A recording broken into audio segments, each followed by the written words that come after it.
All right, we're live.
Ready?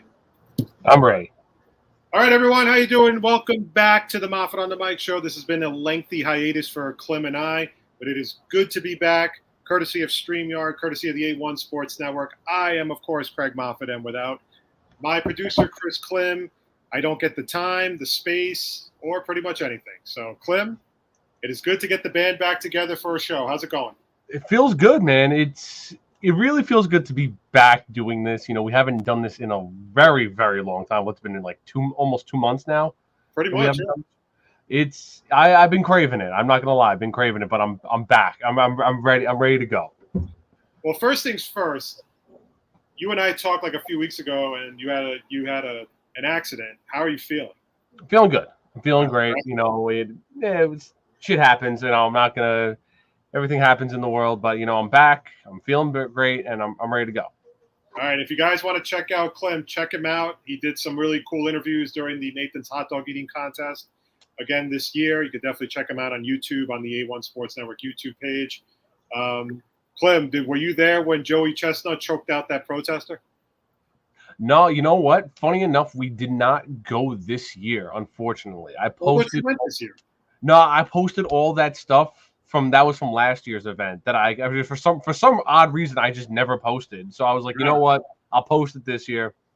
And honestly, I'm gonna be honest. Like I was kind of happy I didn't go back this year because one, it was a million degrees on the 4th of July this year. Yes, it was. It was really bad.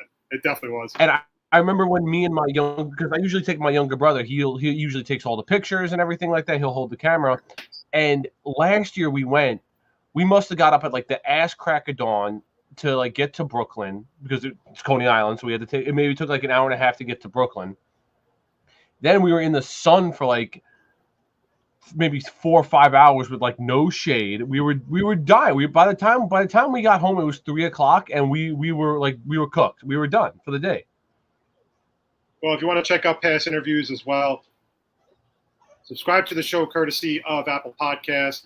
We've had past interviews with Jake Asman, Ike Feldman, Taylor Dahl, as well as from the Creative Pro Wrestling roster, BSK, Bryce Donovan, and one of our personal favorites. We are honorary members of the Jack Pack, Mr. Jack Tomlinson. But we got a lot to do, not a lot of time to do it. This is going to be the first of a few shows here and there and then maybe we'll come back in the fall, kind of doing more of a weekly thing once football season gets underway. We are going to get into the Juan Soto trade talk with the Nationals. We are going to get into the Kevin Durant drama because Klim and I never really talked about it because it happened while we were on hiatus. So we hadn't really gotten into it, but we're going to get into it today. We're going to get into the Donovan Mitchell Knicks talk. Knicks fans already think Donovan Mitchell is coming. It's all news to me, but apparently if Donovan Mitchell says God is great, Knicks fans assumed that he was coming to the Knicks. So that was actually pretty interesting because they all of a sudden got all spiritual with Donovan Mitchell. We'll get into that. We'll get into a little bit of Mets and Yankees talk. Subway Series tomorrow. Mets already making a couple of minor moves in advance of the trade deadline, which will be a week from tomorrow as they get Daniel Vogel back from the Pirates. And Klim, that is the biggest fucking guy I've ever seen, and he hustles around the bases like. That's why I want to see in my DHs. I want to see a big fat dude hustling around the bases. That's what I want in my DH. I weep for the catcher who's going to get into a head-on collision with that guy. That's literally a Coke machine with legs running at you. That's fucking. But we're going to get into that. But we're going to kick off with some wrestling, and we're hoping, if we have wrestling fans out there, we hope you comment. Give us comments below on everything. Your thoughts, questions, comments, anything you want to talk about. Keep it clean. But for the most part, we want to just hear from you. So feel free to comment on Klim's StreamYard, and he'll post them as he sees them. But, of course, the big news was last week with the sudden resignation of Vince McMahon as CEO of WWE. I don't even remember what his title was. I can't even understand half the titles at WWE that some of these people have. Yeah. But Vince McMahon resigned. It was kind of a drawn-out process because of all the crap that went down with the paralegal who basically was receiving hush money payments from Vince McMahon for a sexual relationship. And then after Vince was done with her, he passed her on to John Laurinaitis. And it just gets sleazier and sleazier from there. So McMahon originally was going to, I guess, take a leave of absence, but he hadn't officially retired. He was stepping down. Stephanie took over as CEO. And all of a sudden he retired. He just abruptly retired. And Keith and I were talking about it last week, and we said there's got to be something. There's something that's going to drop soon that is going to force him out. And sure as shit, it dropped this afternoon. Whereas basically he was paying off these women with WWE money, not his own money. Right.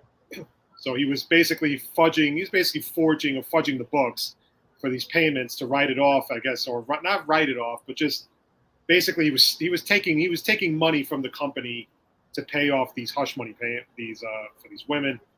So it became a whole shit show. Vince McMahon, so he abruptly retires. Stephanie takes over, and now you have Triple H back in basically running creative. From what I read, Bruce Pritchard is still part of the team, and he's still going to work under Triple H.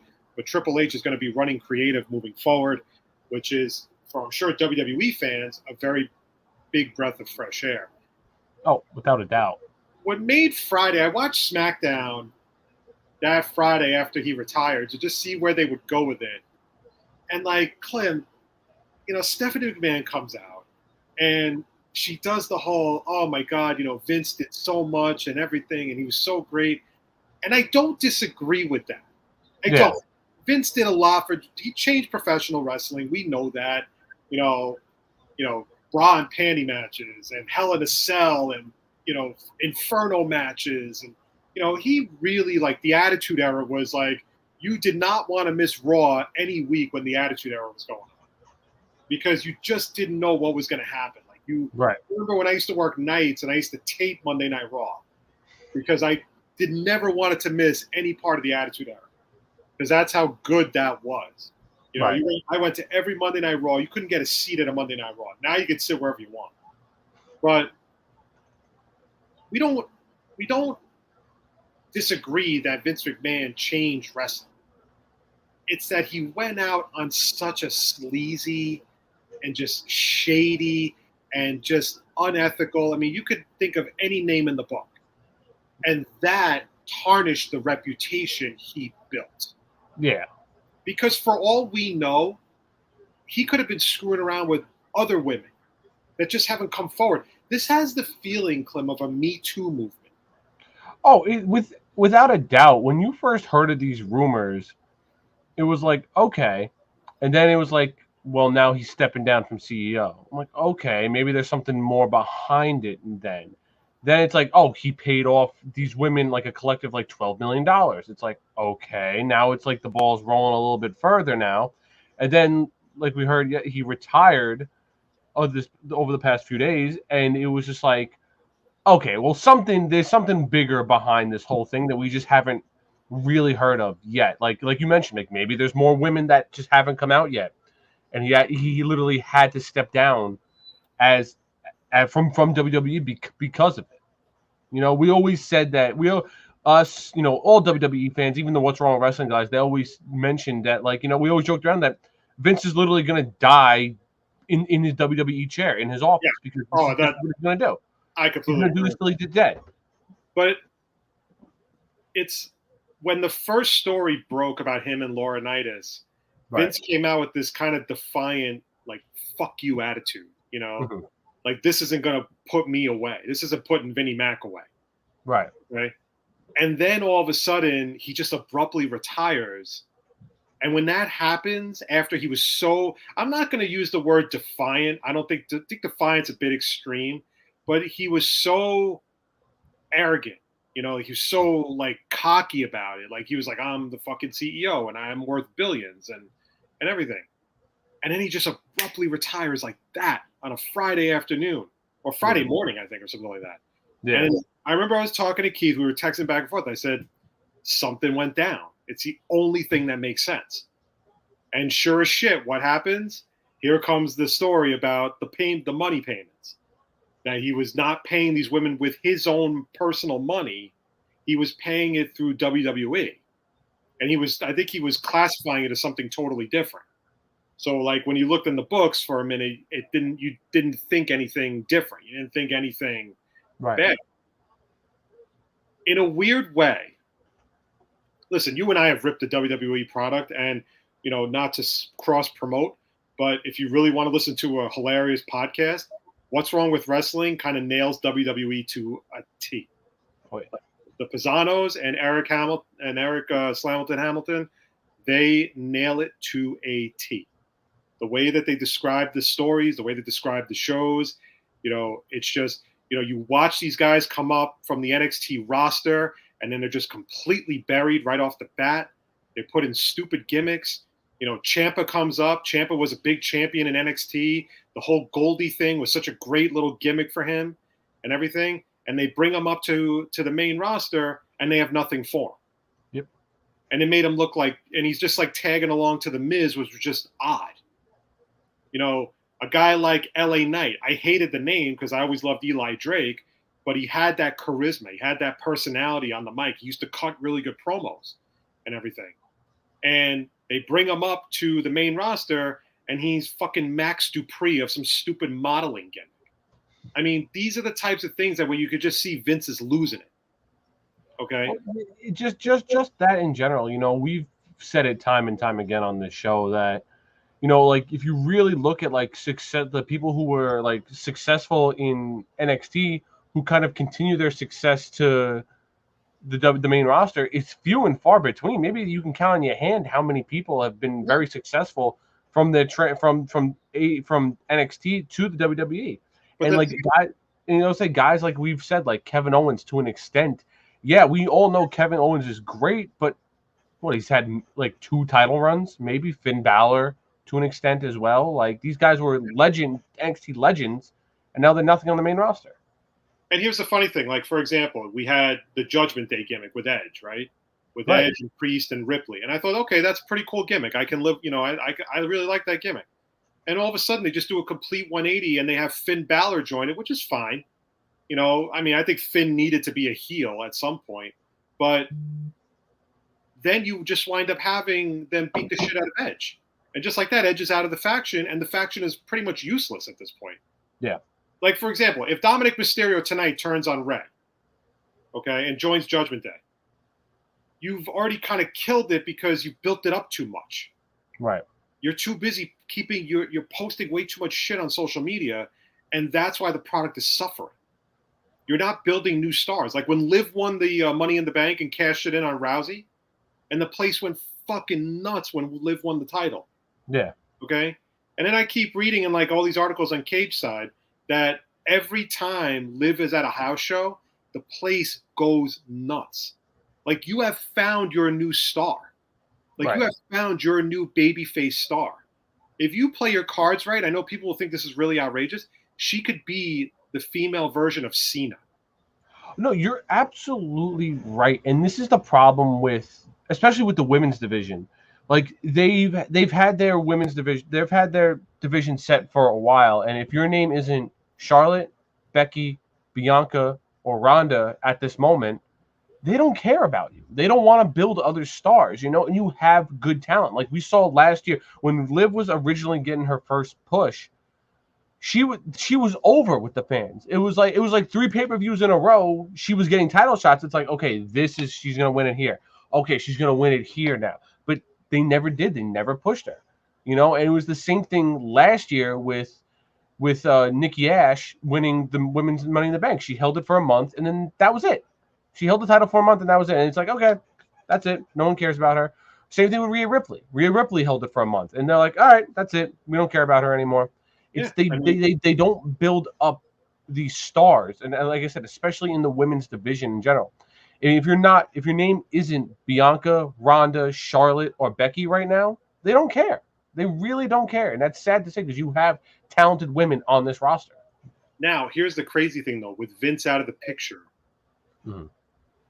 this could be the time where Triple H says, you know what, it's time to build up a new talent. It's time to build up Liv Morgan. Right. Into this super babyface, never a heel. You know, build her up as a babyface, like permanent babyface wrestler, a star, champion.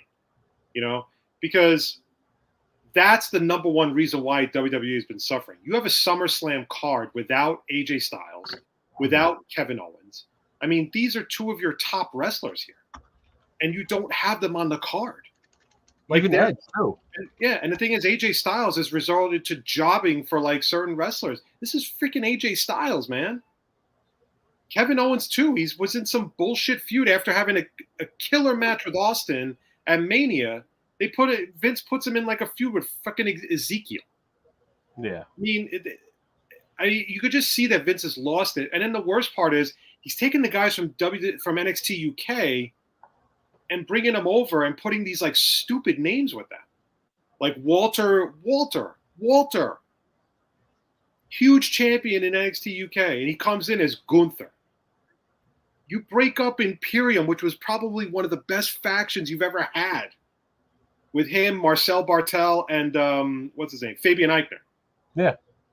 I mean, like, what the hell? Like, you're watching it, like Jordan Devlin, right? Great name, the Irish Ace. Great name, great wrestler in NXT UK. You bring him to NXT, he's JD McDonough. You Kaylee Ray, who had the belt, the NXT UK title for over 365 days, I think. I don't remember the exact amount. And she comes over to NXT 2.0, and she's Alba Fire, and she's barely wrestling for anything. It's such a shame what they do, especially with even the NXT UK talent, like you mentioned, because you have good wrestlers over there, and then you bring them over here, and it's like, you know, we really don't care, you know. And that was the same. And that was well before even Vince too. Like, you know, with Pete Dunne. Pete Dunne really didn't get anything on when he came over to NXT. He didn't really get a big push. Piper Niven, same thing. She's Doudrop now, so you can clearly see what happened to her career. Who's another one too? Not Tegan. Was it Tegan? Who was before Kaylee Ray? Before. Oh, Tony Storm. Tony Storm. Perfect example right there. Mm-hmm. It's all these. It's disappointing. It's really, really disappointing because but now you're hoping that this is the start of something different. Because the thing is, right now, Klim, and I mean, wrestling fans may disagree with me, and that's fine. I think AEW has jumped the shark. I don't think AEW is nearly as good as it used to be. And you see the difference when MJF and CM Punk are not there. Mm-hmm. Okay? Now, look, we don't know how much of the MJF Tony Khan shit is a work and how much of it is not. We have no idea. So we're going to take it as it's a work. Until otherwise, we see otherwise, we're going to just assume it's a work. Okay? You know, when I went to Dynamite, I think it was like a month or two ago, when they were at UBS Arena, one thing I noticed about their show is, first of all, the show in itself, it's very clunky, the way it's put together. Okay? You have to have your top stars on Dynamite every week. Yeah. Or in some way, shape, or form. Okay? You can't have them on Rampage because nobody watches Rampage. Nobody watches Rampage. If Rampage's ratings don't go through the roof. But, you know, you got to have MJF on Dynamite. You got to have, you know, and that show was good, but there was something clunky about the way it was put together. And, you know, and the thing is also, I understand Tony Khan is a big fanboy of wrestling, but holy shit, dude, 5 hours of wrestling? Like, I left. I was like, I'm not staying for this shit. I'm like, I got to work tomorrow. I was exhausted watching it. I literally was like physically exhausted watching wrestling. Well, it's like even some of their pay-per-views now. They're becoming such long pay-per-views, and it's like this. You don't need this long of a show. You don't need to have all these matches on it. You know, Hangman Adam Page was on Dynamite, for Christ's sake. This guy just lost the title like a few months ago. And like, why is he on Dynamite? Not Dynamite, Rampage. Like some of the things that they're doing, like I don't know. For me, I'm just not blown away by AEW like I used to be. Right. Or like I really wasn't blown away to begin with. I always thought they put on really good matches.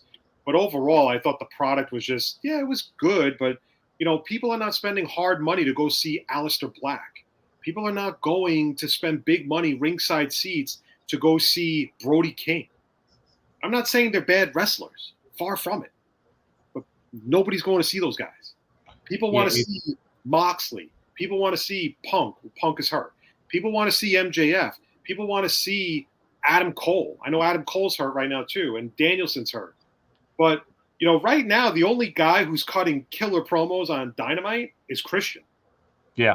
Christian is the only guy that's – and Luchasaurus is like a fucking badass with the black mask. He looks fucking awesome.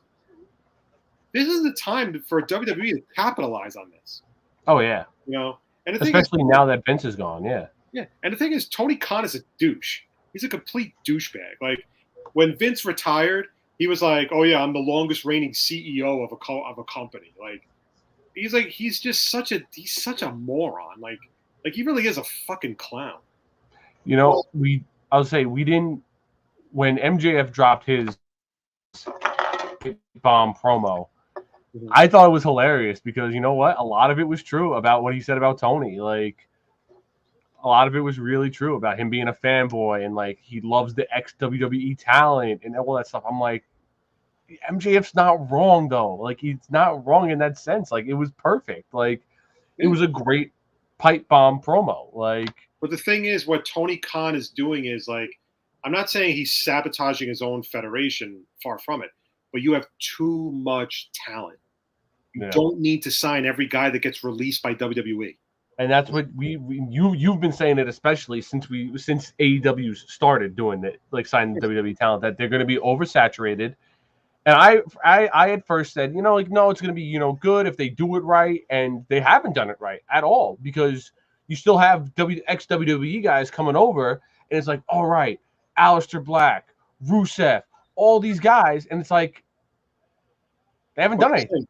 Klim, it's gotten to the point where, listen, you and I both know that if Tony Khan is bringing in guys like Bryan Danielson and Moxley and Punk and all these other big time guys, he's promising them shit. Yeah. He's promising them title runs. He's promising them runs, you know, with the belt. And what that's going to do is it's going to bring down other guys like MJF. Wardlow should not be holding the TNT title right now. You built him up to be a superstar. Yeah. He should be in the heavyweight title picture, like no question about it. Yeah. Okay? You built up these guys. You put Moxley in the stable with Danielson and Wheeler Yuta, like fine, Blackpool Combat Club, whatever. Moxley should not be in a fucking stable like that. I think it kills him a little bit, to be honest. Even though I like Regal and everything, I'm a big Regal fan. But I don't think he should be in a stable like that. Like I was saying that's the John other thing. Moxley. He's a fucking psycho. Like he's Yeah. a psycho. That's what he is. That's his gimmick. He's a psycho. And that's the other thing too. There's so many stables in AEW. Like, it's like, oh, okay, we don't have anything. We'll put you in a stable. You know, we'll do that for you at least. At first, I thought it was a good idea. It's like, okay, that makes it makes sense. But again, they kept bringing in more people, and it's like, okay, you know what? We'll put them together. Oh, we'll put them together. We'll put them. It's now it's getting too much. It's too much at this point, and it's again, like you mentioned, you bring in. When you bring in guys like Bryan Danielson, John Moxley, Adam Cole, Kenny Omega's coming back. So, Kenny Omega's going to get a title shot. Like, all these guys are going to get title shots before the guys like we want, like the MJFs, the Wardlows, the Darby Allins, all these guys. Darby Allin, I'm sorry, Darby Allin is a glorified jobber. He's a glorified jobber at this point. He's losing to Brody King, and all he's doing is just killing himself. He's going to die before he reaches 40 or 50. Because all he's doing is killing himself. He's like Jeff Hardy. I was going to say, he's new age Jeff Hardy. But it's like, again, Tony Khan brings in Jeff Hardy. Tony Khan brings in Matt Hardy. Tony Khan brings in Cesaro. He brings in fucking Ember Moon, for God's sakes. I mean, and then on top of that, it's like, you know what he's going to try to do next? He's going to try to bring Sasha Banks in. And he's going to pay Sasha Banks an insane amount of money to come to AEW. And she's going to get thrown right into the title picture. And his women's division sucks. Yeah. I think it's terrible. Like, I don't care what anybody says. It's terrible. And again, wasting Ruby Riott. Completely wasting Ruby Riott. Okay? Where now she's being jobbed out by Anna Jay, who's super hot, don't get me wrong, but she can't wrestle for shit. She can't wrestle. Okay? She's a terrible... I mean, I watched her at Dynamite when I went, and she misses so many moves. Like, her timing is off, completely off. But whatever. But now you got to build up Anna Jay into a heel. And, it just, to me, it's just like, I don't know. It's just stupid. No, it absolutely is. And, like, you have decent wrestlers in the women's division. Like, I think we all love Britt Baker. I personally love Thunder Rosa. I think she's a great wrestler. Serena Deeb, she's good. But then, like, after that, you got hot garbage behind him. Like, again, you didn't build up Ruby Riott, who we know can wrestle. Toni Storm, who we know can wrestle. She was the NXT UK champion. Ember Moon, one of the best NXT women's champions. You have decent wrestlers, but they're not building them up. Again. And the other thing too is he's banking on like the relationship with New Japan and like now the fact that he restarted Ring of Honor. I mean, I hate to burst this bubble, but nobody cares about Ring of Honor. Ring of Honor is a nice little federation, but nobody's going to be glued to their TVs watching fucking Ring of Honor. Like, they're just not. Like, it's over the week wrestling. I was going to say, over the weekend, Cesaro, or Claudio, whatever you want to call him now, he won the ROH championship. You know who cared? No one. No one cared because no one cares about ROH. Did you see the story behind that? No, I did not. That Jonathan Gresham found out at the last minute that he was going to lose, and he got really pissed off. And he basically fucking went out, like, not to say half-assed it, but he didn't even go out in his gear. He just went out in like a pair of pants and a fucking shirt because he knew he was going to lose. So it was like he was super pissed, and I think apparently he wants out of it. He wants out already. He's like he's really not happy about the fact that he already lost to a former WWE guy. Yeah. I'm not saying Claudio Castagnoli is not a great wrestler. He's a phenomenal wrestler. He deserves a shot at a title. He deserves a title run. And in Ring of Honor, that probably works perfectly for him. But again, it's just the optics of a former WWE guy getting a title right off the bat. And he's only been in the Federation for a month. Yeah. Well, again, going back to MJF's promo of his pipe bomb, he even, like he mentioned, he was like, "Hey, Tony, would you like me if I was a ex-WWE guy?" Honestly, probably, because like you see these WWE guys come in and get these shots, and then you have guys like Jungle Boy, Luchasaurus, MJF, Wardlow, who we get invested in. It's like, oh my God, I've never saw these guys before, and now I'm invested in them, and they're not getting dick because you're signing guys like Rusev, the Hardys, Cesaro, these ex-WWE guys. It's like, all right, we know they're good. We know that these guys deserve title shots in WWE, but now you're going to give them to them now?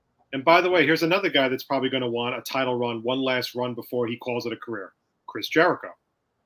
Yeah. You know Jericho's going to want a title run. There's no way he's not going to want to take the title one more time. Yeah.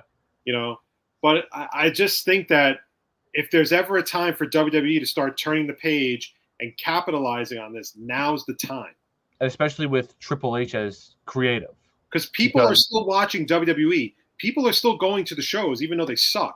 But the fact is now that Vince is out of the picture and Triple H is running shit again, it's going to take time. It's not going to happen overnight. Everybody knows that. But it's something to build on. And the thing is, another part is like, you know, with if Vince was still in charge right now, I was predicting that Theory was going to cash in at SummerSlam.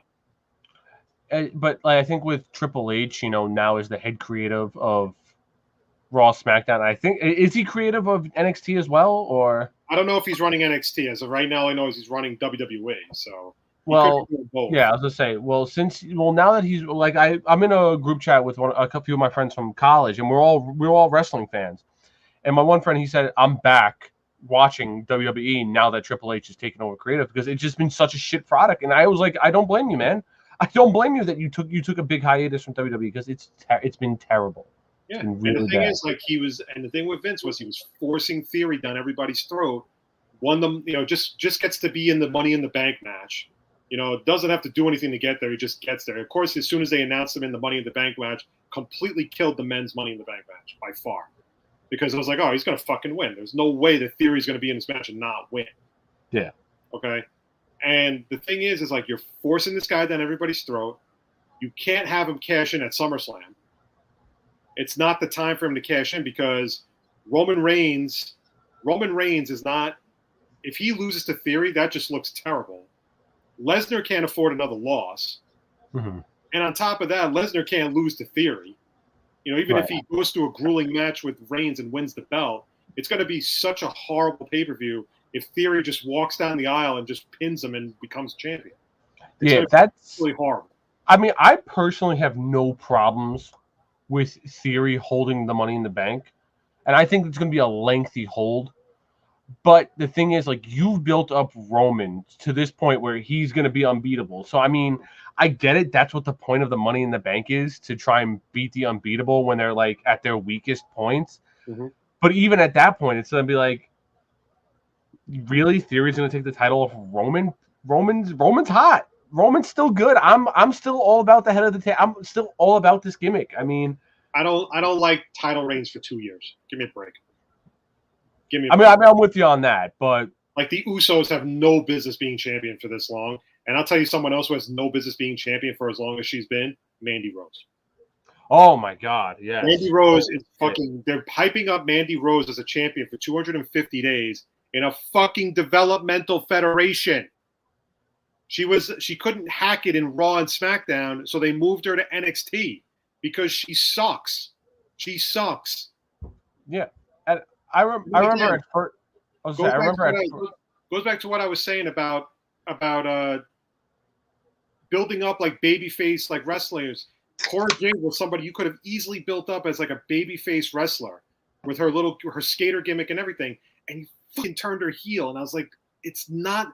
You can't have them win the tag team titles and then you turn them heel. Like a week later, that's just stupid. It doesn't make any sense. No, it's. I remember at first when Mandy Rose first won the title, you and I were both in agreement that this is okay. Like we didn't hate it. Not for 250 days. This is absurd because now she's peering into the range of she's on the same level as Asuka and Ember Moon and Shayna Baszler when they were NXT Women's Champions. Those will be the greatest women's NXT champions of all time. But now you're putting Mandy Rose in that category. It's like, spot the difference. I mean, those were good women's wrestlers at the time of NXT. Shayna and Asuka had one of the most dominant runs in not just NXT, just in the WWE in general for women. Yeah. And now you're putting Mandy Rose in that category too. It's like, what the fuck? No, I agree. All right, so let's see where WWE goes from here. Right now, they're a step in the right direction with Vince. Vince just not involved anymore with the company. Could be starting for a turn for the better. One can only hope. One can only dream. But let's get into some sports now. I want to get into Kevin Durant because we haven't really talked about it because all this shit went down while we were in hiatus. So, okay. Where do I begin with this? And feel free to comment below, comment to Klim if you have a question, or whatever. Here's the funny thing about Kevin Durant. I don't know why he wants out of Brooklyn so bad. I can't wrap my head around it. Mm. What was kind of funny was when the whole story broke about Kevin Durant wanting a trade, everybody was laughing at the Brooklyn Nets and oh my God, fucking Giannotti was doing his shit. Licata was like gloating as a fucking douchey Knicks fan and everything, right? They were all fucking gloating because, the big three didn't work. Okay. And I am, as a Net fan, I'll admit that it didn't work. Okay. Is it this catastrophic thing and the worst possible thing ever in NBA history? No. But at the end of the day, the reason why the big three didn't work is because they simply all were not on the same page. Okay. Kyrie decided at the last minute that he didn't want to get vaccinated, which created a whole shit show. And then Harden didn't want to be a leader at the end of the day when Durant got hurt, and that's why he wanted out. Okay. And Philadelphia 76er fans are laughing at the Nets for trading James Harden. And how did James Harden do in the playoffs, Klim? Not that great. Okay. To the point where fucking Embiid was calling him out. Okay. Because James Harden only wants to do the bare minimum. He's not interested in doing the heavy lifting at this stage of his career. Okay? Now, that being said, we don't know the real reason why Kevin Durant wants a trade because Kevin Durant's not really publicly coming out to saying why he wants a trade. But of course, in typical Kevin Durant fashion, he only wants to go to two teams, Phoenix and Miami. And that's it. And now he can't go to Phoenix because Phoenix matched the offer sheet on DeAndre Ayton. And now, because of that, they can't trade him until January at the earliest because those are like the weird CBA rules in the NBA. Miami simply doesn't have the pieces to put together a trade. They just don't. They can't trade Bam Adebayo because of some weird rookie thing with Ben Simmons. It has a lot to do with Ben Simmons. The thing is right now is that Kevin Durant, I guess, is annoyed at the Brooklyn Nets. The Brooklyn Nets did everything in their power to please Kevin Durant. They found a way to bring him and Kyrie Irving together to Brooklyn. They also brought in James Harden. And let's say this right now, that Harden trade is not getting done unless Kevin Durant's putting his seal of approval on. Yeah, well, I would say even the Ben Simmons trade too. You don't think they ran it by Kevin Durant too? Like that's the state of the NBA. The inmates are running the asylum. That's the NBA right now. And the thing is, if Sean Marks really wanted to be a prick about it, he could trade him to the freaking Sacramento Kings. But he won't. And the reason why he won't is because he doesn't want to damage any relationships with players and agents. Because if players are going to see that he just pulled a dick move and traded Kevin Durant to the Kings because the Kings gave him exactly what he wanted. Multiple first-round picks, young, ready players to compete and everything. That's why he's holding off. But the thing is, he doesn't have to do it. He doesn't have to trade him right now. I don't think Kevin Durant's getting traded anytime soon. I wouldn't hold my breath.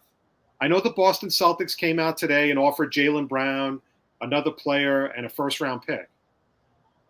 And on the surface, it's not a bad trade, Klim. It's not. It's not a terrible trade. It's not a great trade, but it's not a terrible one either. The problem is remember when you and I talked about Christian Kirk signing with the Jaguars? Yeah. And how it completely screwed up the wide receiver market?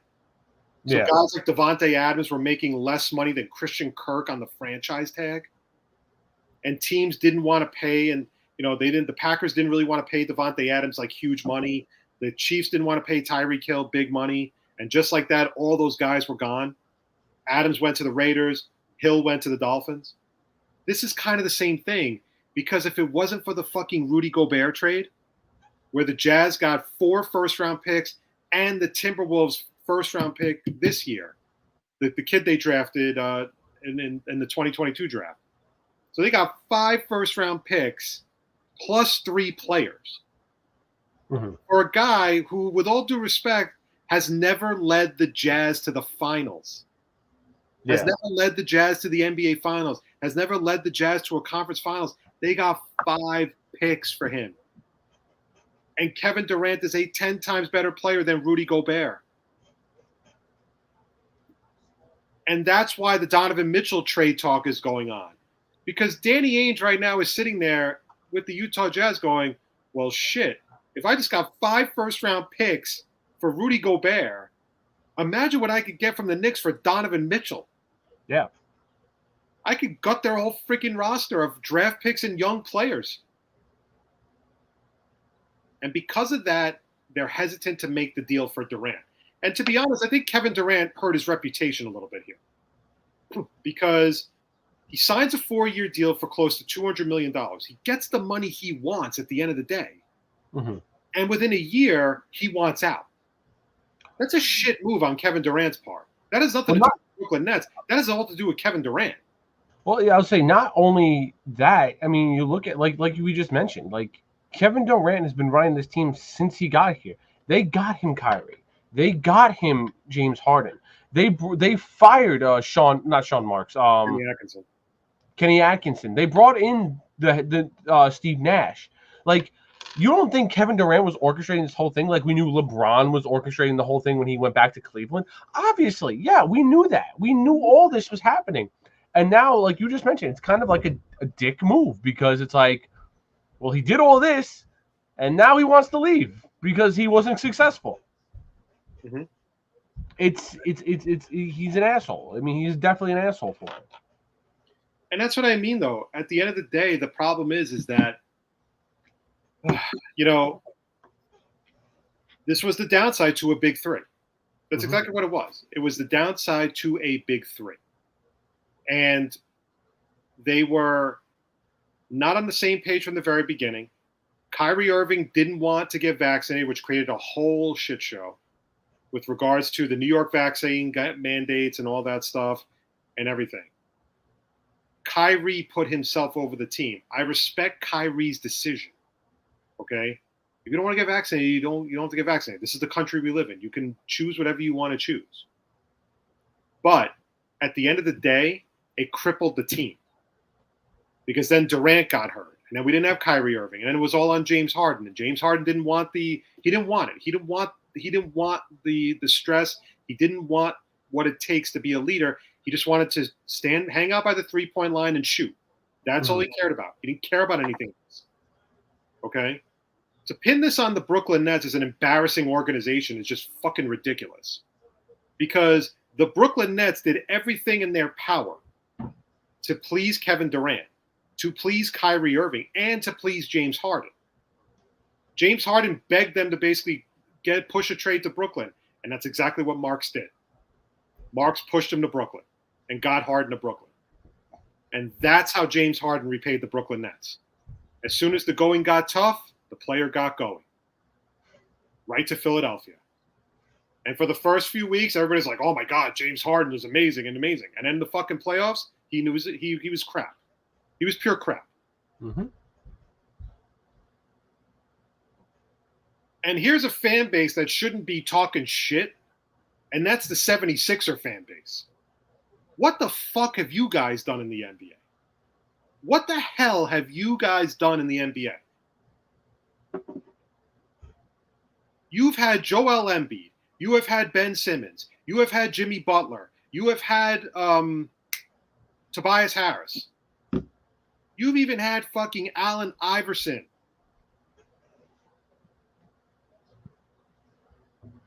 Markelle Fultz. Remember that when they did the whole tank by Sam Hinkie? Markelle Fultz, Joel Embiid, Ben Simmons, and they did nothing. Nothing. And they scapegoated Ben Simmons out of town for a shitty game that he played in a game 6 or whatever it was. They basically scapegoated him out of town. And they did nothing. They've had their fair share of superstars with Embiid, and they've done squat.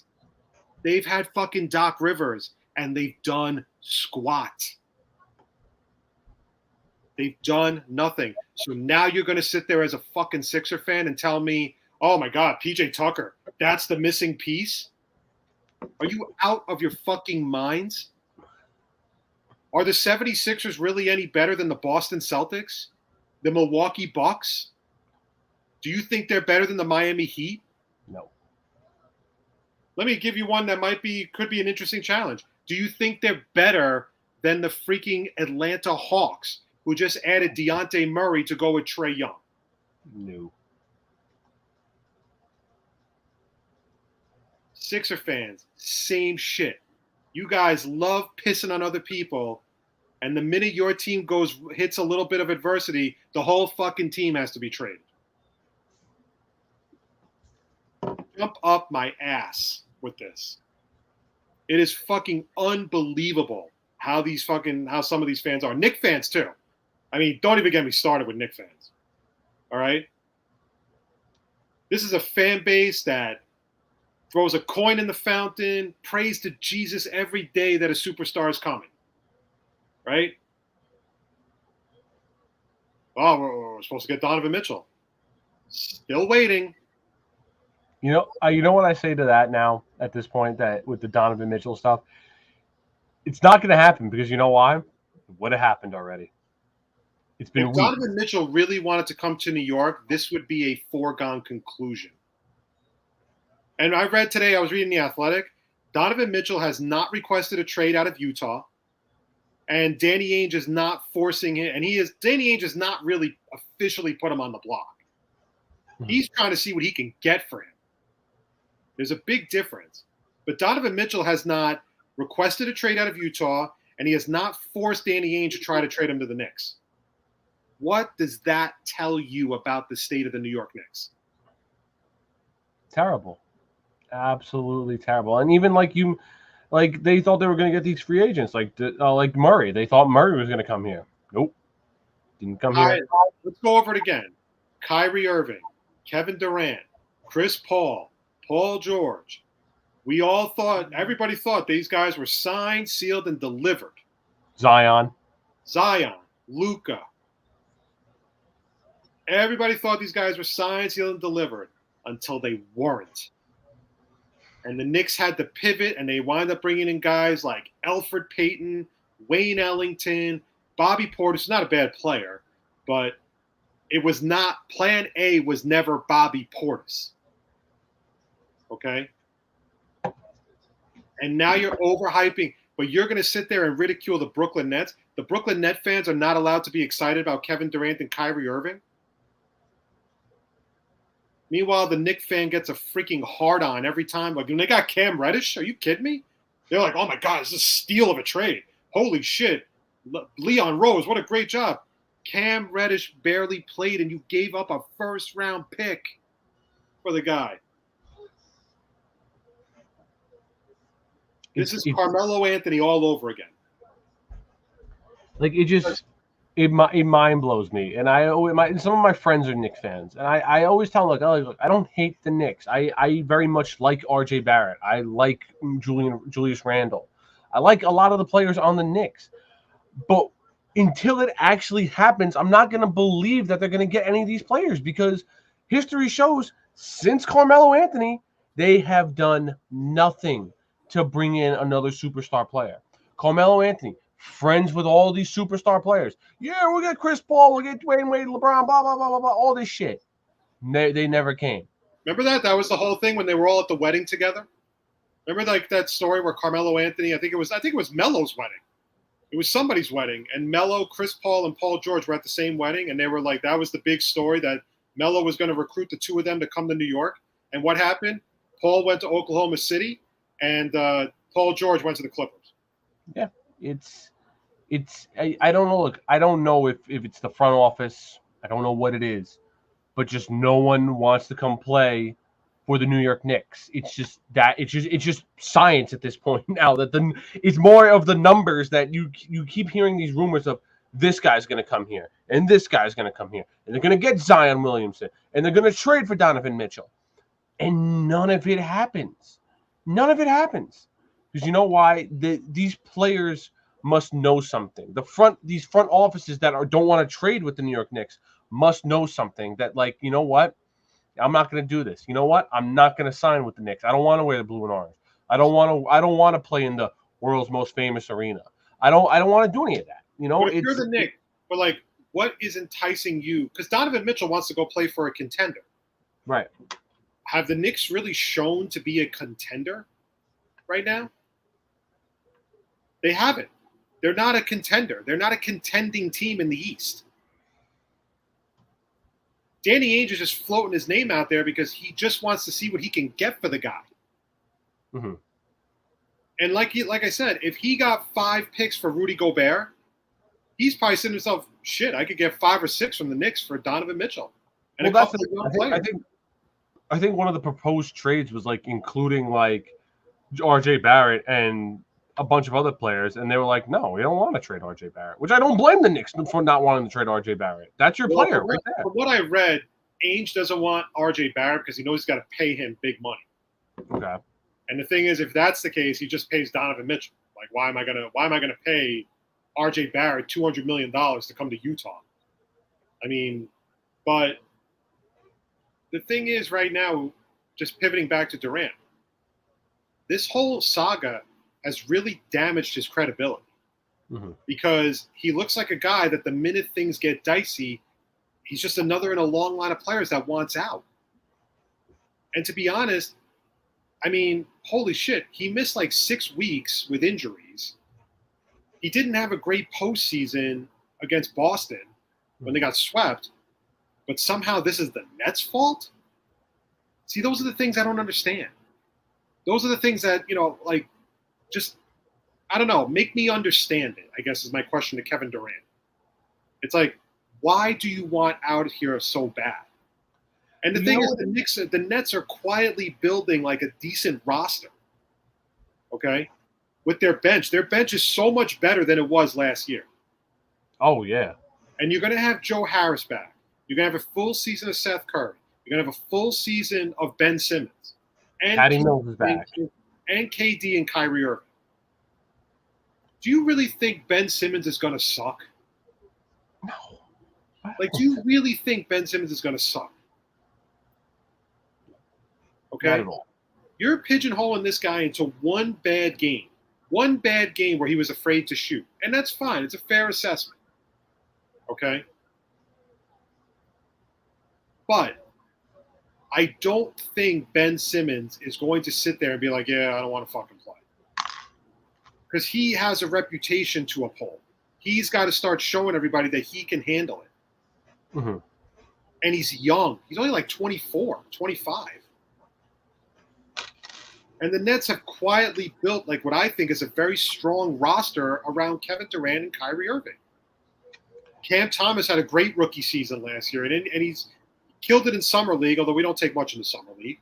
But it's still like a building block.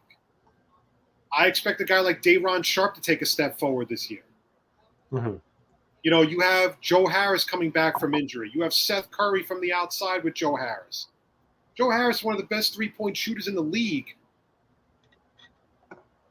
TJ Warren could be a sneaky good signing if he can stay healthy. And you have some youth. You have guys like Kessler Edwards, who they drafted last year. You have Cam Thomas. You have Day'Ron Sharpe. David Duke Jr. has potential to be a decent player. This roster has been rounded out fairly well. Claxton is back. Patty Mills is back. It's not a bad roster, man. It's really not. And the only thing I can really chalk it up to why he doesn't want to be in Brooklyn anymore is because he doesn't want to be the guy. Like we saw that when he was with the Thunder, especially. He was the guy there, and they didn't really win anything. They went to the finals one time and got smoked by LeBron.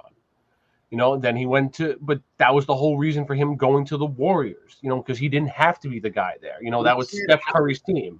You can't hack it. The thing is that the sad part is this is not the way that Kevin Durant should go out, because you know what teams are looking at with him is they're looking at him like he's a pussy.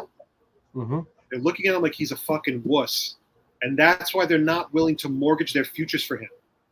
Because they don't want the same thing that's happening to the Nets to happen to them. Right. Okay? But all the Knicks fans who are laughing at the Nets, like, oh, Brooklyn Nets, terrible franchise, will always be the Kings of New York. Hey, man, at least we get the superstars, which is more than I could say for your fucking shitty franchise. All right? We got Kevin Durant. We had Kyrie. We have Kyrie. We still have them. Right now, they are on the Brooklyn Nets. Until proven otherwise, they are on the Brooklyn Nets roster. Confirmed. Yeah. Ben Simmons is on the Brooklyn Nets roster, probably better than half of the guys on the Knicks right now. Okay? We had James Harden. We've had guys like even guys that are veterans, that have won championship, LaMarcus Aldridge, Blake Griffin. I mean, Brooklyn is a pretty, it is an attractive destination. But the one thing I love about Joe Tsai and Sean Marks is this. They're not taking any shit. Mm-hmm. Durant or Kyrie.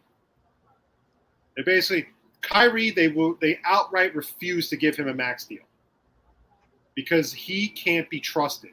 And they're not wrong in that assessment. They're not wrong. If you can't trust this guy, you can't pay him. Mm-hmm. And that's the thing. Now he's on a one-year deal. This is the equivalent of a prove-it deal for Kyrie Irving. He's got to show that he is going to be a team player, whether he's on the Brooklyn Nets or he winds up somewhere else. And the thing is, the Nets don't want Russell Westbrook. No. And to be honest, I don't blame him because he's just like Kyrie Irving. Yeah. Even though supposedly there was a story going around that Westbrook was pleading with the Brooklyn Nets to trade for him. Oh, God, please no. Because he doesn't want to play for the Lakers. But I don't want Russell Westbrook. I want youth. I want Horton Tucker. I want the Lakers draft picks. I don't want Russell Westbrook. I don't want to pay Russell Westbrook $47 million. Let him be someone else's problem.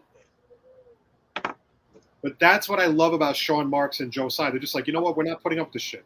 It didn't work. It's not really working out. We're going to try to trade him. But if not, they're going to come back to the Brooklyn Nets this year. I think he would rather get rid of him because he doesn't want it to be a distraction. Right. I mean, go ahead, Klim. No, I was going to say with Kyrie, at least, from what we're seeing from Kyrie right now, he wants to stay in Brooklyn. He wants to stay here. So that's a good sign, Now, if you do trade Kevin Durant, you're going to have to build this team around Kyrie and Ben Simmons, and hopefully they can do that. Hopefully they can. I don't know. But okay. The way I look at it is this. It's a win-win. Here's why it's a win-win. If you roll with Kevin Durant and Kyrie Irving this year with the roster you've built, you have a good shot to go to the playoffs. I'm not saying you're going to be a top 4 team in the league or even a top 5 team, but I definitely think you can get into the playoffs. Okay, Mm-hmm. There's no reason why you can't get into the playoffs with that roster. With Kyrie, Kevin Durant, Joe Harris, Seth Curry, Ben Simmons, I think you can definitely get into the playoffs with that roster. Okay? And here's the crazy thing. Just to kind of sidetrack for a second, some of the contracts that some of these players got are absolutely absurd. The fact that the Washington Wizards paid Bradley Beal $252 million to do what? What? The Wizards are terrible. They are a fringe playoff team at best. So you're going to pay Bradley Beal $250 million just to be in the fucking play-in tournament? I mean, do you know how, fucking asinine that sounds? Or what about the Chicago Bulls giving Zach LaVine $215 million? What the hell has he done for the Chicago Bulls to warrant that kind of money? These contracts are absolutely out of control. The Pelicans giving Zion Williamson $200 million. Oh, that's absurd. He hasn't even played. He hasn't played in 2 years.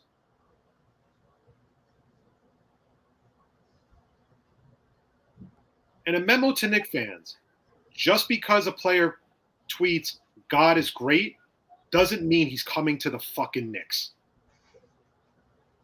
And that's what you bird brains do all the time. You take one little fucking tweet from some player and you blow it out of proportion into, oh my God, he's coming. He's coming to New York. It's going to be amazing. He hasn't even requested a trade out of Utah. And Klim, you know what's funny a lot of times? When a player wants out, you already know what team they want to go to. Right. When James Harden wanted out, everyone knew he wanted to go to Philadelphia because it was Daryl Morey. When Kevin Durant wanted out, where did he want to go? Phoenix and Miami. Those are the teams. Kyrie wants to go to the Lakers. Have you heard a team that Donovan Mitchell wants to go to yet? No. I haven't. Sure as shit isn't the Knicks. So, Knick fans, relax your sphincters. All right? Right now, we don't know if he's coming or not. If he is, good for you. And you'll start printing, just give us the championship right now and everything. But at the end of the day, you're going to lose a lot for Donovan Mitchell. You're not getting Donovan Mitchell for a bag of balls. You're going to lose Quentin Grimes. You're going to lose Emmanuel Quickly and maybe Obi Toppin. Mm-hmm. That's a lot. And not to mention your future. So you better be damn sure that you want Donovan Mitchell in a Knicks uniform, because Danny Ainge is going to hold out until he gets what he wants, because he is in no rush to trade Donovan Mitchell to anybody, not even the Knicks. All right, last but not least, I want to get into the Juan Soto stuff. Juan Soto rejected a 15-year, $440 million contract to stay with the Washington Nationals. While some people, well, not really some people, criticized because, oh my God, how could he turn down all that money? It's a very simple thing. Mm-hmm. And that is, he doesn't believe in the plan that the Nationals have for him. That's it. Would you want to sign for 15 years in Washington when there was really no clear-cut plan on how to turn the team into a contender? Nope. Not at all. I mean, look at Mike Trout. Now, I don't have any sympathy for Mike Trout. He elected to sign that contract to stay in Anaheim for the majority of his career. But what has the team done for him since? Absolutely nothing. Yes, they brought in Ohtani, and Ohtani's been great. Ohtani's been terrific. But they've done nothing else to help. They have not invested in pitching. They've been poorly invested in hitting, giving $200 and something million to Anthony Rendon, who's been a complete bust for them. Now you got to worry about paying Ohtani. You may have to trade Ohtani. Because Ohtani, I mean, what are you going to do? You're going to pay him $400 million too? Excuse me. Soto does not believe in the plan. And quite frankly, I don't blame him. Well, if I was Juan Soto after last year's move of Trey Turner and Max Scherzer, I would have been like, "The fuck!" Like, if you're willing to trade. Okay, so let's touch on that. Okay, since they won the World Series in 2019, right? Mm-hmm. Before that year that they won, the previous year they lost Bryce Harper to the Phillies. Right. Bryce Harper wasn't there when they won a World Series, right? No, there was the year after. It was the year, yeah. That's what I thought. So Bryce Harper wasn't there. Flash forward to a year later, they lose Anthony Rendon to the Angels. Flash forward a year after that, they trade Max Scherzer and Trey Turner to the Dodgers. And on top of that, they're dealing with Steven Strasburg, who hasn't pitched. They have replaced those guys with nobody. Mm-hmm. Literally nobody. They did not adequately replace any of those players. Strasburg, as soon as you saw the pitching elbow was going, I would have never touched Strasburg, to be very honest. On a 7-year, $245 million deal, no fucking way. I would have done a 2-year deal for like $60 million if that was the case. I would never have signed Strasburg to that kind of money. His injury history should be enough to scare the shit out of you. Okay? He is not going to last for that entire contract. Even if he pitched the first 2 years relatively healthy, you and I both know by the third or fourth year, he's going to start to break down. And he hasn't pitched in literally 2 years. He came back for literally a cup of Gatorade before he went right back on the IL. And now we don't know when he's coming back. Yeah. The Nationals did literally nothing. And they've been in last place every year since they won the World Series. Yeah, including the shortened season, including the pandemic shortened season. Yeah, you're absolutely right. And even to that extent with, like, some of their prospects have not hit either. Victor Robles, he stinks. Carter Kieboom, where's he been? You know, their catcher, Ruiz, he's not bad, but he's not living up to what they were hoping out of him, you know? And it's it's just been failed attempt after failed attempt. And then last year, like I said, if I was Juan Soto and I watched my team trade away two of not only the best players in the National League, but two of the best players in baseball in general, in Trey Turner and Max Scherzer, I would have been like, "What the fuck are you doing here?" Like, you had a solid roster to build around with Trey Turner and Juan Soto, and now you trade those away. I'd be like, "Get the fuck out!" I was like, "I want out of here too." Then you just killed my whole career, right there. Think about it. They did nothing to bolster the rotation this year. They did nothing to bolster the bullpen. Dave Martinez is a good manager. I mean, what a World Series. And they've done nothing to help the guy. Nothing. Literally nothing. Outside of adding Nelson Cruz, which, okay, not a terrible signing, but do you really need a designated hitter right now? A 40-year-old designated hitter? You don't. You need, if you, and even they signed Josh Bell, too. Josh Bell's been good, but then there was those rumors that they're going to trade him. They have no choice. They have to trade him. They don't have anybody. I mean, why not at this point? But who else is tradable on that team? The Patrick Corbin contract has turned into a complete disaster. The guy has pitched barely over an ERA of 5 over the last 2 years. And now they want teams to take Patrick Corbin's contract to go with Juan Soto. And I'm like, well, that's fine if you want me to take Patrick Corbin, but I'm not giving you my blue chip prospects for Juan Soto because I have to pay Corbin and I have to pay Soto. Yeah. So why am I going to give you my best prospects just to get Soto?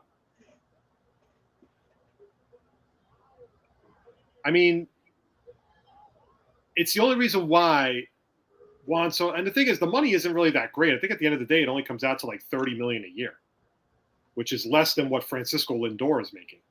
So there's that. But the only reason why he's not committed to the Nationals is because there's no plan. There's zero plan. So the best thing you can do at this point is trade him. Which, again, I don't blame Juan Soto for turning this down. I would have been like, I don't care what kind of money you're going to pay me. You have no plan for me. We have shit prospects. You have no players on this roster to help me out. I don't want to be here. I don't blame him whatsoever. I really don't. Because he knows he's a top player. He's a top player in this league. And they're treating him like shit. A lot of the Yankee fans are actually pushing for Soto. They want him. If you go and trade for Juan Soto, that is a mega slap in the face to Aaron Judge. Mega slap in the face. And for all those Yankee fans are going to sit there and say, well, if Soto plays right field, Judge could play center field. You're not going to pay 2 outfielders $400 million apiece. Yeah, and you're not going to pay the guy you just traded X amount of prospects for to get him here. You got to pay that guy. Yeah. You're not going to pay Aaron Judge $400 million because right now, Aaron Judge, the Yankees have no leverage on Aaron Judge.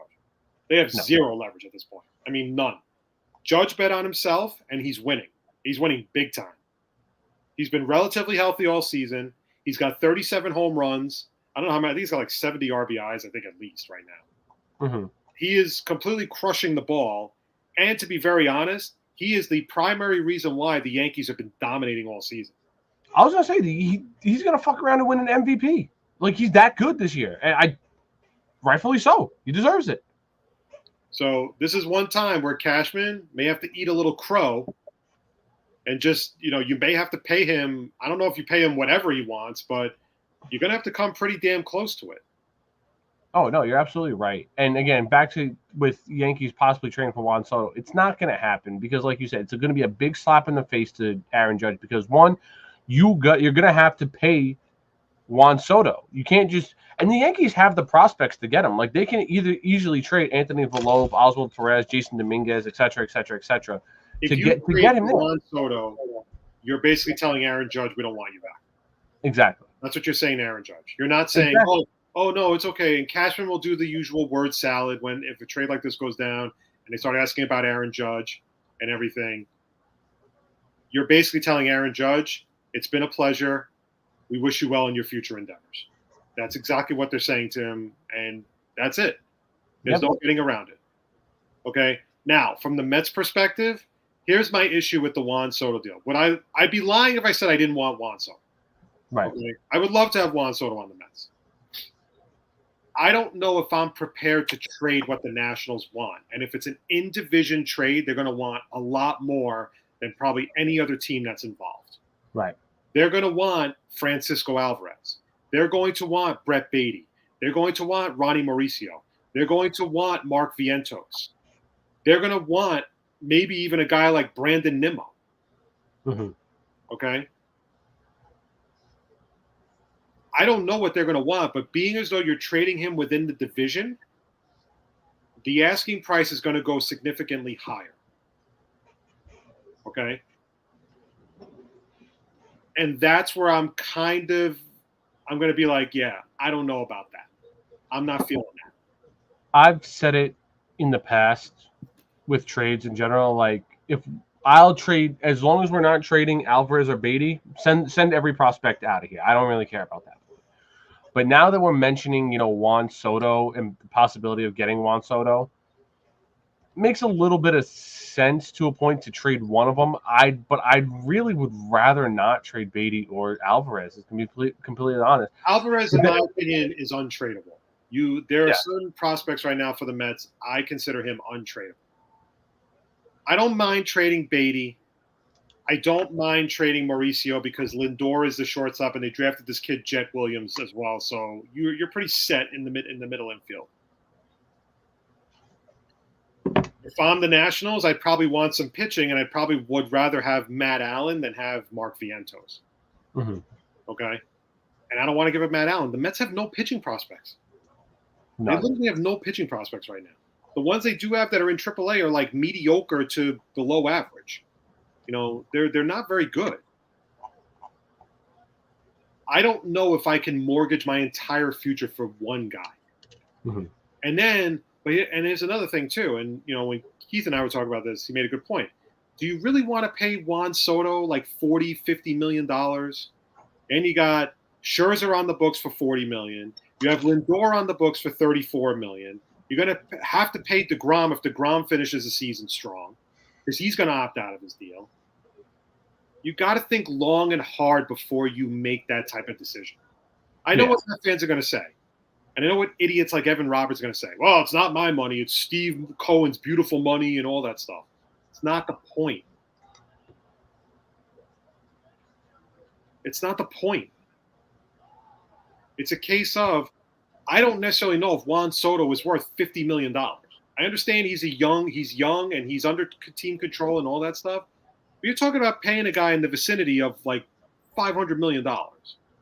Yeah. That's absolute insanity.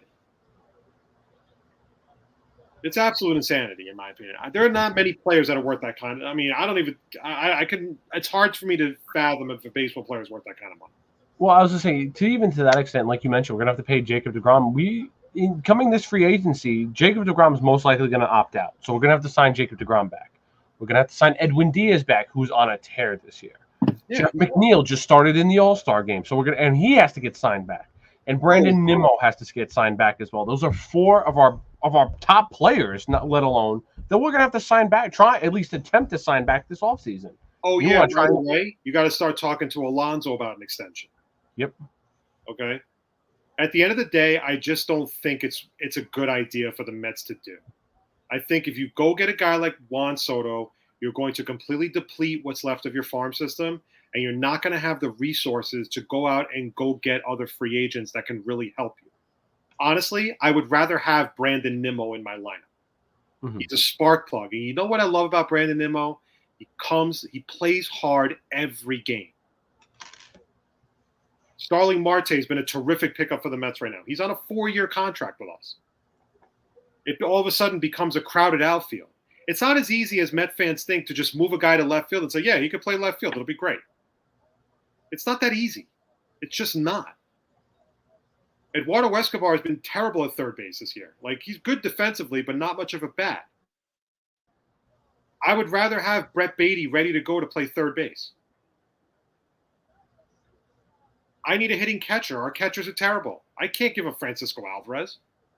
I can't. I'm not saying listen, if you're the Mets, talk to them. If you want to take back Corbin's contract, fine. but I'm not giving them 4, 5 blue chip prospects to go in this deal. That ain't going to happen. Not if I'm doing the Nationals a favor by taking on Patrick Corbin. Right.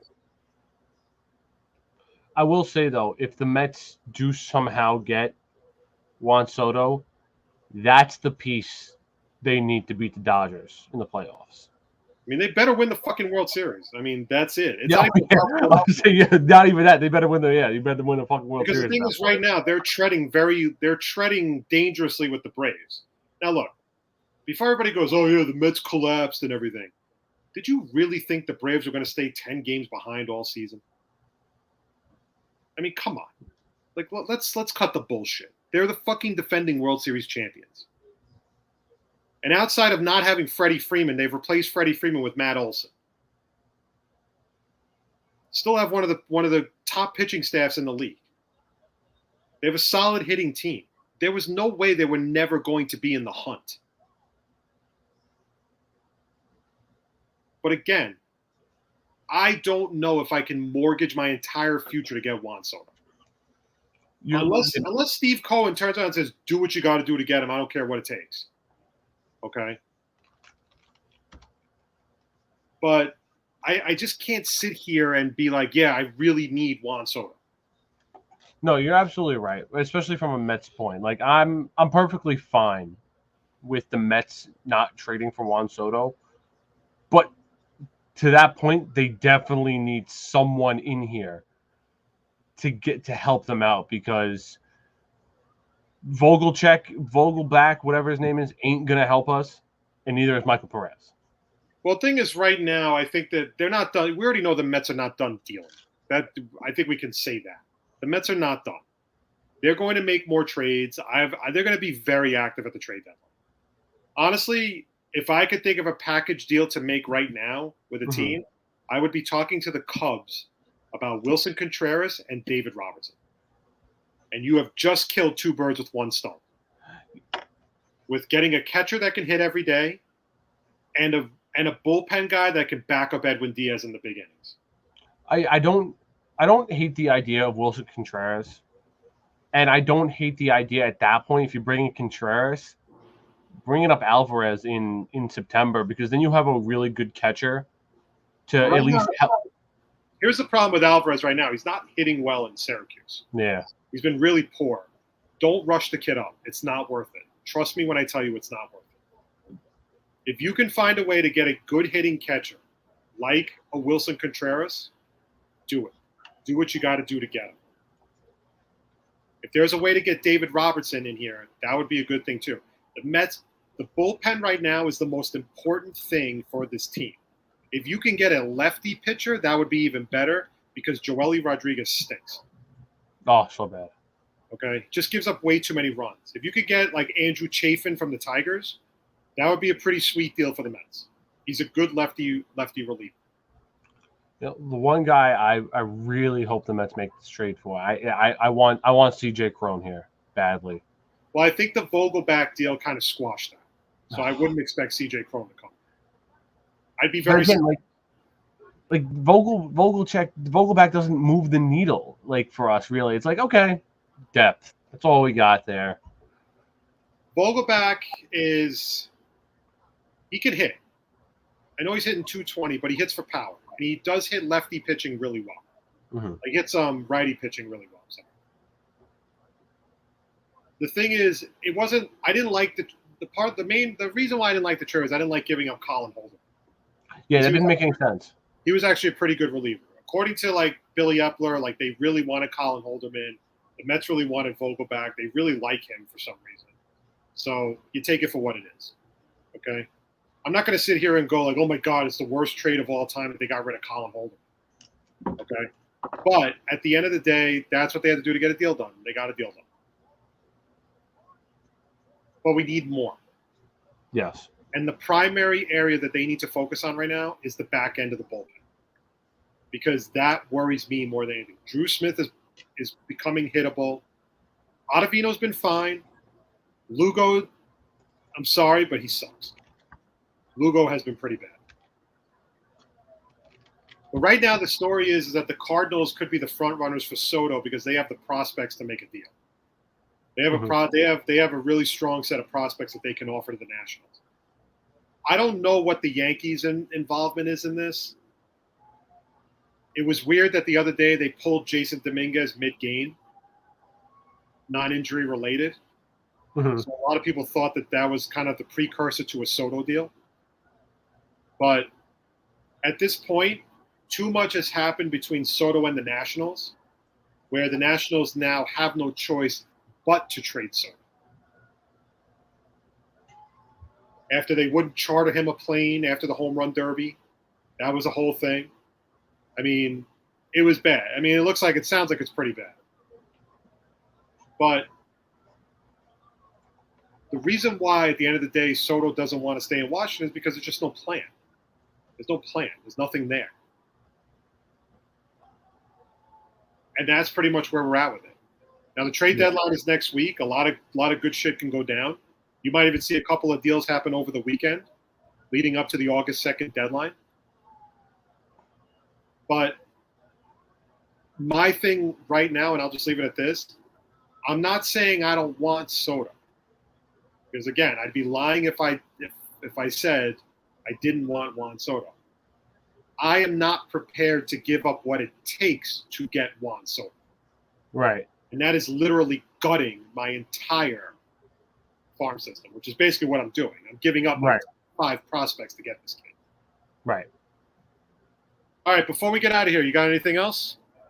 No, I know to get off the topic of sports, I finally went to the Motley Crue concert a month ago. Oh yeah, how was it? It was really fucking good, I will say. Like, all right, everyone was fantastic. Joan Jett started it off. She was great. Poison was absolutely fucking amazing. Bret Michaels is such a great frontman. Motley Crue blew me away. Like, he was so fantastic. Even I'm not a big Def Leppard fan, but even they were good too. Yeah. Like, it was just overall fantastic. Well worth the 3 years I waited to go to that fucking concert. It's like a prison term you waited to finally go. Oh my God, man. All right, let me ask you this, and be honest. Mm-hmm. Because I've heard a lot of conflicting stories about how bad Vince Neil is as a singer right now. He was good. Thoughts? He was good. Vince Neil was really good. I mean, the only kind of thing. High notes.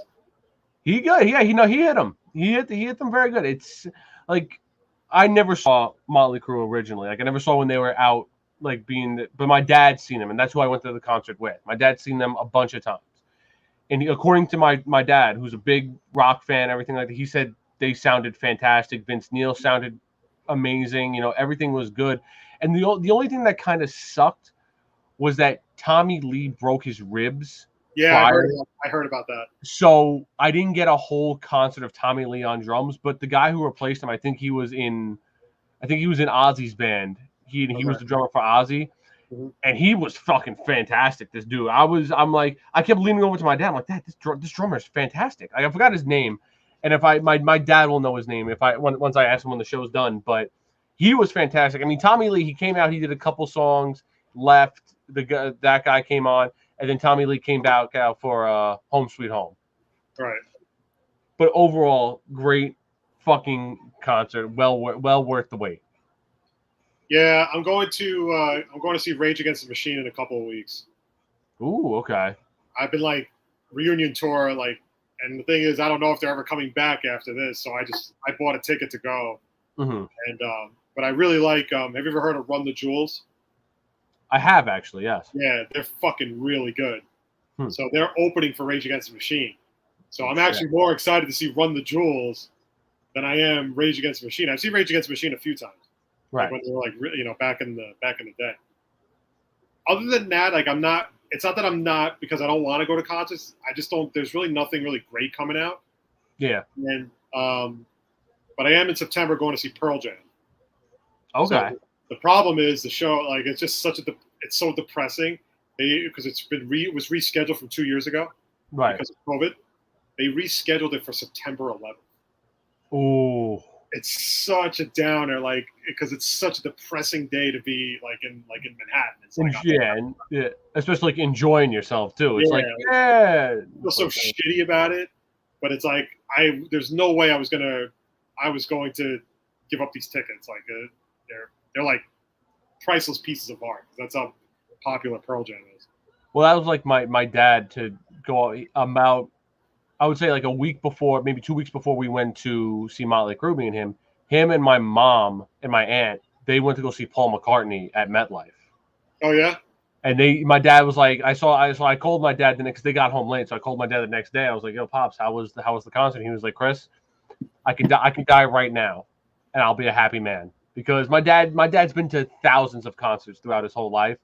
And Paul McCartney, obviously, my dad being a big Beatles fan, it was the one that's escaped him his whole life. So now he was able to see Paul McCartney. He was like, Chris, I can die tomorrow and I'll be happy with my life. See, like I never got into McCartney too much. Like, or the Beatles. Like, I always thought the Beatles were a tad overrated. Really? Wow. People that's like, I'd get knifed in fucking London if I ever said that. Oh my God, yeah. Like, I'd get shanked. There's no question about it.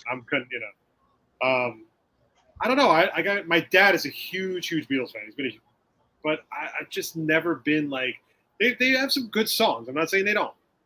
But I'm not blown away by the Beatles. Like, I'm not like, oh my God, the Beatles are the greatest thing that ever walked the face of the earth.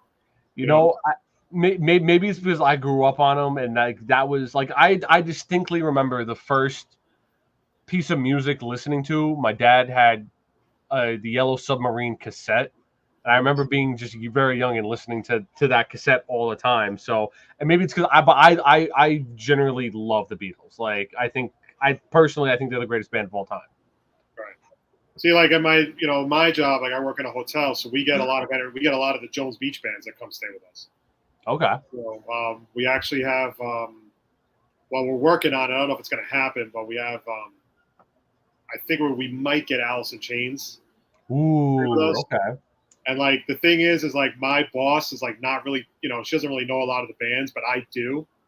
So I get this really giddy feeling inside when she gets like a lead for a band, and she goes, it's like, Craig, have you ever heard of this band like Allison in Chains? Allison in Chains. I go, Allison Chains will stay here? And she goes, yeah, I just got a lead for them. I'm like, oh my God. They're like my favorite band. I was like a fucking, literally it was almost like if a young girl had knew Justin Bieber was staying in my house. Like, because they're like one of my favorite bands of all time. Right. And I'm like, you got to book them. Please book them. I'm like, just please do it, right? She's like, all right, I'm working on it. Just shut up. It's like, right? So it's like, so I don't know if it's going to happen, but she always asks me, like, oh, who's playing in Jones Beach on this day and stuff? And I was like, we just got something also for Iggy Azalea. Okay. Like, Iggy Azalea is smoking hot. Like, I think she's smoking hot. Oh, yeah. So, and I was like, she's like, oh, yeah, this artist wants a crib for their baby and everything. I was like, Iggy Azalea. She just had a kid. I go, I know, it's pathetic. I know that. I go, maybe that's why you hired me. No, it's just when you went from Rage Against the Machine to Alice in Chains. It's like, yeah, Iggy Azalea, let's go. Yeah, it's like Iggy Azalea. I go, yeah, she's smoking hot. I go, I think she's awesome. I was like, I think she's actually really talented. But we get mostly we get the road crews. Like we don't get too many bands. Like we get a lot of the road crews, right? And stuff. Like we just got the road crew for in October. We have Iron Maiden's road crew coming. Ooh, okay. Iron Maiden's a pretty badass concert. Never seen them live? Go see them. They played the Hammerstein Ballroom when I worked there one time, and Bruce Dickinson is an amazing vocalist, and their sets are fucking insane. Like their sets are so like they go all out with their stage sets. But I'm glad you had a good time at Motley Crue. So I have not been to a concert yet this summer. I'm going to try to go see Alice in Chains because they're playing at Jones Beach in a few weeks. But yeah, so that's pretty much it. Klim, glad you finally got to see Motley Crue. I know you were sweating that one out for a while. Bro, 3 years, man. We got the tickets back in 2013. We got the big tickets back in 2019. We funny enough, we get to my dad still has the ticket, like the ticket itself. We get to the front of like the line, we're finally gonna scan. He's like, ticket. He's like, let me see your phone. He's like, oh no, my dad whips out the ticket. He's like, oh, tickets. I haven't seen one of these in a long time because no one does tickets anymore. Everything's on the phone. Yeah. I used to collect them, but now with digital, it's like it's pretty much over. Yeah, like my dad. That's what my dad does. He tried to collect the tickets or like have all of his tickets from his whole thing. And now I'm like, pops, like we even went to Keith Hernandez Day, not too long ago, and my dad was like, I wish we had the ticket for that. I'm like, Dad, they just don't do tickets anymore. I'm sorry, like, dude, I want to go to. I want to go to fucking Old Timers Day so bad. So do I. For the Mets, the lineup is so good. Like it's such an awesome lineup. Pedro's going to be there. Bartolo, like, oh my god, it's like I don't even know where it ends. I know it's gonna that's gonna be good. I'm gonna be excited. If me and my friends are gonna try and get tickets for that. And one final note: training camp starts tomorrow for the Jets, and I don't know when the Giants open, but the Jets start tomorrow. I am going to go to the green and white scrimmage next week, a week from Saturday. Is it at where's it at?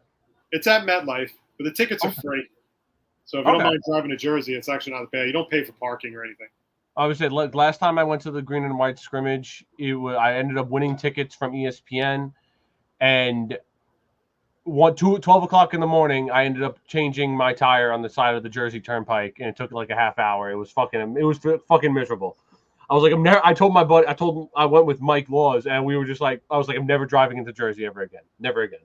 At least you didn't get caught in the cross Bronx. They would have fucking killed you.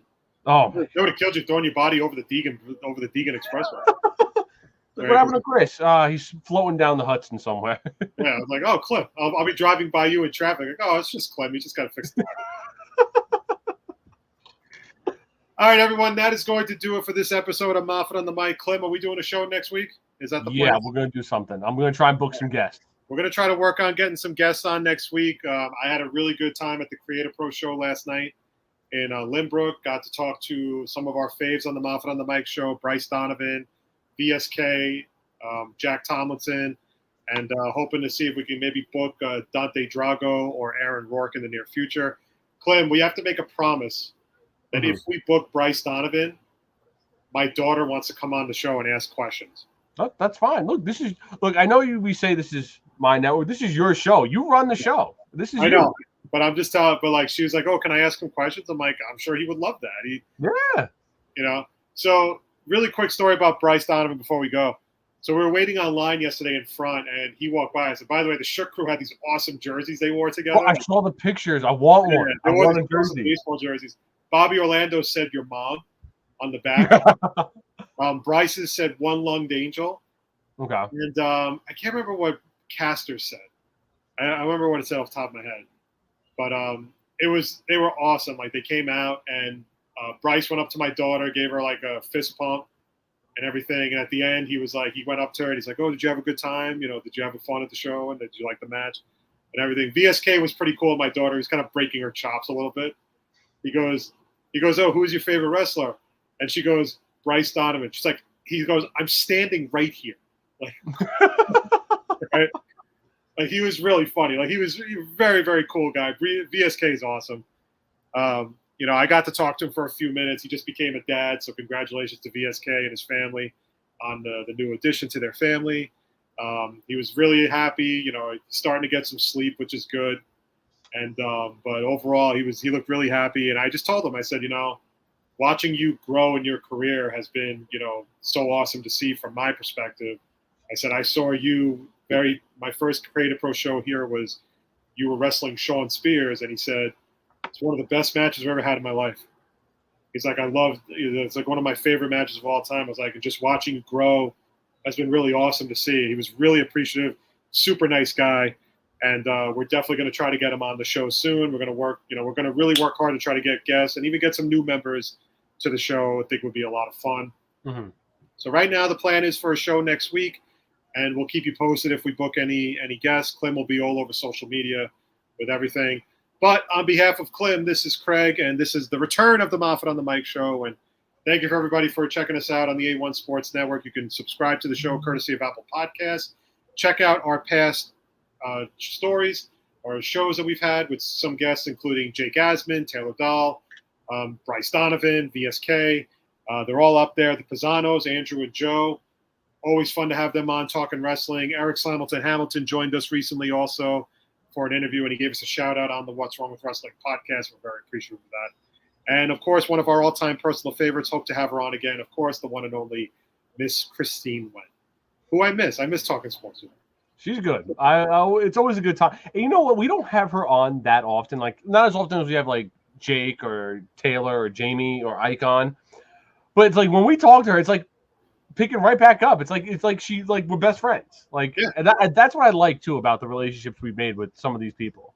But she's been getting into more like cooking stuff now. I know she does a lot more like cooking shows and stuff. Like she's doing her own little, I think she's doing her own little like cooking show on YouTube or something like that. So we wish her all the best. She's been super awesome to our show and everything, and it's been really cool to have her on. So on that note, we will be back next week right here on the A1 Sports Network. Maybe a little earlier, but Klim will post the post any time changes and everything. So again, on behalf of Klim, this is Craig. This has been the Moffett on the Mic Show. Wherever you are, stay safe, stay cool. It's been hot as hell outside the last few days. Have a great rest of the week, and we will be back next Monday night right here on the A1 Sports Network. It's good to be back, everybody. Klim, it's good to get the band back together. Everybody have a great week. We will talk again next Monday. Take care, everybody.